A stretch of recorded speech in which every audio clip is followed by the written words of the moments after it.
2020年，美国财政收入3.42万亿美元，支出却达到了惊人的6.5万亿美元，两者差额高达3万亿美元。这份差额从哪儿来的？就是借来的。正常情况下，其他国家购买美债可以得到一定的收益，大家处于共赢的局面。但是随着美国不断印钞，不断提高美债上限，导致美国欠的钱越来越多，美债的风险也越来越高，而这些风险都需要其他国家来一起买单。大家好，我是熊猫。2021年上半年，美国国债出现了前所未有的关注度。一方面是美国债务持续飙升，仅2020年一年内，由于美国不断印钞发钱，美国国债就增加了4万多亿美元，是上一年的3倍左右。截止到今年的3月份，美国国债总额共计超过28万亿美元。另一方面，美国财政部长耶伦在6月23日表示，美国债务逼近上限，8月之前再不提高或暂停美债上限，美国可能会发生债务违约，甚至引发灾难性的经济危机。于是所有人都慌了，美债这个大雷真的要炸了吗？美国会不会赖掉中国国债？中国有没有什么应对手段？老实说这种担心确实是有道理的，因为美国的国债确实已经多到令人发指的地步了。我们对比一下美国的 GDP 就知道了。2020年美国 GDP 总量是21万亿美元左右，比美国国债还低了7万亿美元，大概在30%左右。也就是说，即使美国一年不吃不喝，把挣到的钱都用来还债，都还不完。如果把这些债务分配到美国家庭身上，那么每个家庭都将会一起负债28万美元，分摊到每个人身上也有8.5万美元，换算成人民币超过50万元。毫无疑问，美国国债已经到了历史的最高点，但也绝对不会是历史的终点，因为美国现在新冠疫情还远未结束。截止到6月25日，美国平均每天依然有超过1万人感染新冠，有49个州感染了超级毒株 Delta。 如果 Delta 继续扩散，那美国还会不会继续印钱，谁也说不准。因此，当大家抬头望着美国飙升的国债以及肆虐的病毒时，就像是在看一枚定时炸弹，谁也不知道这枚炸弹什么时候会爆炸。恰巧这个时候，美国财政部长扔出不提高美债上限就会引发经济危机的论调，就像是在炸弹上点燃引线一样，你说大家慌不慌？所以很多人都建议赶紧出手美债，不然就卖不掉了。那么问题来了，美国国债真的到了无可救药的地步了吗？美债上限又是什么？美国到底会不会赖账？其实呢，大家的恐慌正是美国财政部长想要看到的。如果大家不恐慌，美国就没办法收割大家的财富了。很多人可能会奇怪美债都要抛售了，为什么还会说收割大家的财富呢？今天就一次性给大家讲解清楚这些问题。先说第一个问题中国为什么要买这么多的美国国债？其实这个问题不难理解，我们先从中国为什么手里有那么多外汇说起。中国的外汇其实是这么多年来攒下来的。大家都知道中国是工业出口大国吧，工业水平在全球产业链中处于中游的位置。我们的上游是售卖资源的国家，比如澳大利亚的铁矿、缅甸的稀土、中东的石油等等。我们的下游是西方发达国家，他们以科技和服务作为输出。于是在这个产业链中，中国企业生产的工业品拿到世界去售卖，在挣回来的美元里，一部分拿去买资源，一部分拿去买技术和设备，剩下的这些钱则交由中国银行保管。因为美元是没办法在中国国内使用的，所以企业挣回来的美元需要在中国银行按比例兑换成人民币，当有需要的时候再拿人民币与银行兑换就行，相当于中国银行替中国企业管理这些钱，而这些钱就是中国的外汇。那中国手里的外汇为什么不用掉呢？简单一句话就是挣得多花得少。本来呢，中国售卖产品在购买资源与技术或者投资，外汇整体上是一个有进有出、趋于平衡的状态。但是中国这些年发展的太快了，不仅坐稳了中游的位置，还向下游的位置积极的转型，挣的钱越来越多。除了最顶尖的那些科技，很多技术和设备都不需要再向外购买了，并且最顶尖的科技都是发达国家的命根子，他们就是靠着这些技术躺着挣钱。所以很多国家都禁止对外出售科技技术，甚至很多国家还禁止中国去当地投资。比如美国数次以国家安全为由，禁止中国公司收购美国的高科技公司，还有著名的巴统和瓦森纳协定，都是针对中国禁售先进的技术和设备。这就导致一个问题，中国企业挣的钱越来越多了，银行的外汇变多了，但是这些外汇却没地方花，顺差也就越来越大。根据外汇数据显示，从1994年到2014年，仅仅20年间，中国的外汇储备就从516亿美元增长到了3.8万亿美元，增幅有70倍之多。现在大家知道为什么中国手里有这么多外汇了吧？总结就是我们挣得多，花得少，而且有些地方即使你有钱还不让用。外汇是工业出口国发展到一定程度必然会遇到的一个门槛。再说的直白点就是没得选，你要出口，除非直接用美元，否则必然会遇到这个问题。然后我们来看看第二个问题，中国为什么要用外汇去购买美债呢？答案也是没得选。大家想想看啊，中国手里积攒下来的这么多财富，不管是买技术还是投资，都没办法花出去，总不能一直攥在手里吧？所以中国就瞄准了美国国债。虽然美债的收益并不高，但是胜在稳定。大家可能会觉得，中国的外汇即使烂在手里，也不应该拿去资敌。其实这类人还是缺少当家做主的经验，以及对于财富运行规律的认识。为什么这么说呢？我简单解释一下。中国购买美债很直接的原因就是理财。至于大家说烂在手里，那是真的不担家，不吃柴米油盐贵呀。在80年代，中国为了获得更多的外汇，是既卖地又卖资源，还开放各种的挣钱渠道，引进外资，各中的辛苦只有当时的中国政府与老百姓知道。而现在手里有钱了，如果我们一直不去管，那么必然会贬值。相当于说我们什么都没做，资产就没了，这谁受得了？义气可以有，但是不能当饭吃啊。也有些人有疑问，为啥不买欧元、日元或者黄金、石油啥的，单单囤着也行啊？当然，这里面也是有原因的。为什么不买欧元和日元呢？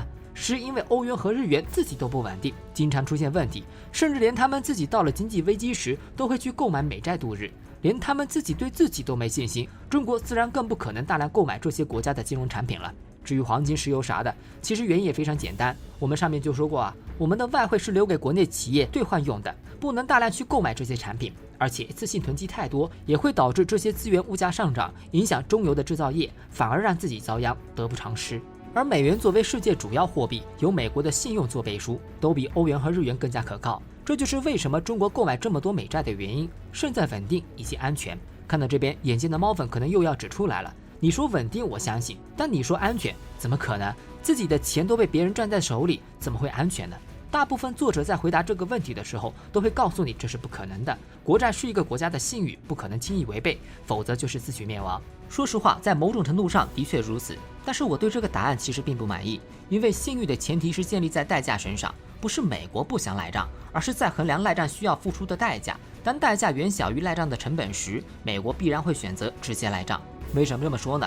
为了方便大家理解，我们需要先解释一下什么是美国税收、美国国债与美债上限的关系。国债顾名思义就是一个国家欠下的债务，通常来说，国家的主要财政收入是税收，只有收税不够用了，才会发行国债，让其他有钱人去购买。其实税收与国债的关系并不复杂，在古代就有了。我打个比方啊，我们都知道，在部落时代都是通过打猎为生，而且都是族长来统管部落的，对吧？在那个时候，大家打到的猎物并不是自己拿去吃，而是都得先交给族长进行统一的分配。族长分配食物的时候就会立下规矩，部落平时修房子、买武器啥的都需要花钱，而且打猎不一定每次都有收获，大家还是留下一小部分拿去换其他物资报酬。其他部落一看确实是这么回事儿，借出去的食物还有额外的收获，于是就拿出一部分食物帮助这个部落度过危机。结果就是部落食物危机成功解决，其他部落也得到了一部分奖励，简直就是双赢啊！其实部落之所以能借到食物有3个要素，一个是取决于部落的狩猎能力，第二个就是部落是否守信，最后一个就是要借的食物份额不多，其他部落才会愿意借给你。其实这个道理和现实中的国债是一样的，所借的食物就是一个国家的国债，它由政府出面筹集财政资金，而额外的报酬就是国债的利息，是购买者应得的收益。借取实物的总额就是国债的上限。一个国家经过分析以后，觉得自己能承担多少债务，才会发行多少的国债。国债、国债上限、税收三者的关系是相辅相成的。合理利用的国债是可以成为国家治理的辅助手段，但是运用的不好，就容易打破三者的平衡，会成为压垮国家的存在。这个道理也很简单，比如某个部落毫无节制地向其他部落借食物，大家一看，这家伙怎么借的这么多？是不是发生了什么危机没有告诉大家？有了怀疑，就相当于信誉被打破了，这个部落以后也就很难得到其他人的帮助了。所以我们现在回头看看美国国债、美国税收与美债上限的事情，大家就会更清楚了。美国税收与美国国债是由美国财政部统管的，但是美债上限则是由美国国会掌管。为什么这么区分呢？其实目的很简单，就是为了分权，不让财政部毫无节制地挥霍国家财富，破坏国家的金融体系。不然就以美国总统那种花法，分分钟为了能顺利借到钱，耶伦就对着国会众人大喊：家里没钱了，再不弄钱过来，我们就要出现经济危机了，赶紧同意我再去弄点钱。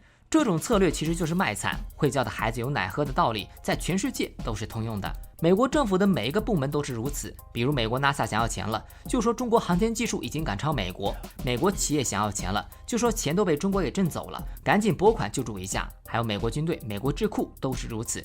等他们拿到钱之后，又是另外一副态度。所以我们千万别单真，我们越单真就越容易陷入他们的陷阱之中，为他们摇旗呐喊，我们自己也会陷入我们很强，我们不需要努力的虚荣中。这次美国财政部长也是同样的策略。事实上，几乎每一次遇到经济危机，美国财政部长都会跳出来卖惨。根据美国维基百科统计，从1960年到2011年，美国债务上限已经上调了78次。这个数据我没有找到，但是找到了1981年后几任美国总统提高美债上限的次数，也是节节升高的节奏。开头我就说了，提高美债上限与美国经济危机没有直接联系，这只是美国的常规操作而已。而且从数据上也可以判断出，美国的负债率其实还算可以。根据国际货币基金组织的数据显示，美国国债的负债率目前是137%左右，是日本的1/2，排在第3位。日本都没有太大拿到钱。美国发行国债后，在其他外国资产加速逃离的情况下，美联储持有的美国国债在2020年后呈线性增长。看过我视频的已经知道，美联储就是美国指定的美元印钞机构，自己印自己买，这和左手倒右手其实没啥区别。硬要说区别的话，那就是至少还挂着一个国债的名义。从这里可以看出，美国国债与美联储印钞这两个对于美国来说都是有利的。美国提高国债上限，其他国家购买的美债就多面临一丝风险。就算其他国家不买，美联储也可以多印一些钱来购买美债，世界其他国家的财富也会更缩水一点。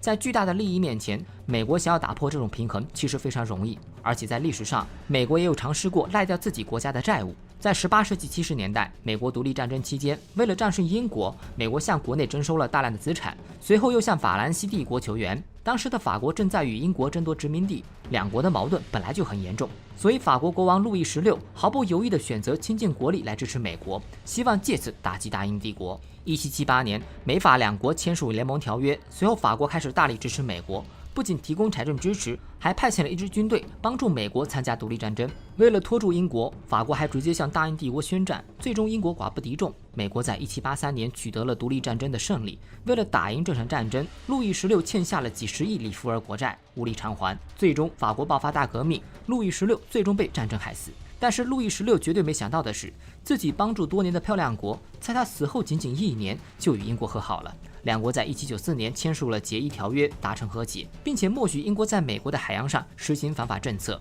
由于战后没钱还债，美国还开始公开赖账，拒绝偿还法国的款项，声称美国是欠下了法兰西帝国的债务，而不是当前政府的国债，导致愤怒的法国在海上围堵美国船只。而美国当时耍赖的债务不仅有法国的，还有自己国内的一些欠款。公然耍赖的行为导致美国的信用大减，美债在欧洲几乎没人购买，沦为低级的投资产品。经过一系列的权衡后，当时的美国财政部长汉密尔顿发表了著名的关于公共信用的报告演讲，成功说服美国国会举全国之力还债，才得以解决这件事儿。在很多人的眼里，这段历史其实被美化了。人们说的是美国在非常困难的情况最终还了钱，却绝口不提现有赖账行为。后来由于爆发冲突以及美债贬值的事情，才被迫承认了债务。从整个事件发展过程来看，其实不是美国不想，而是实力与条件不符合。说白了，就是赖账的代价太大了，他们才不得已被迫接受还钱。所以我才说啊，虽然现在的美国是非常讲信用的，但是美国也不介意真的赖掉这笔钱，只是需要衡量代价的大小而已。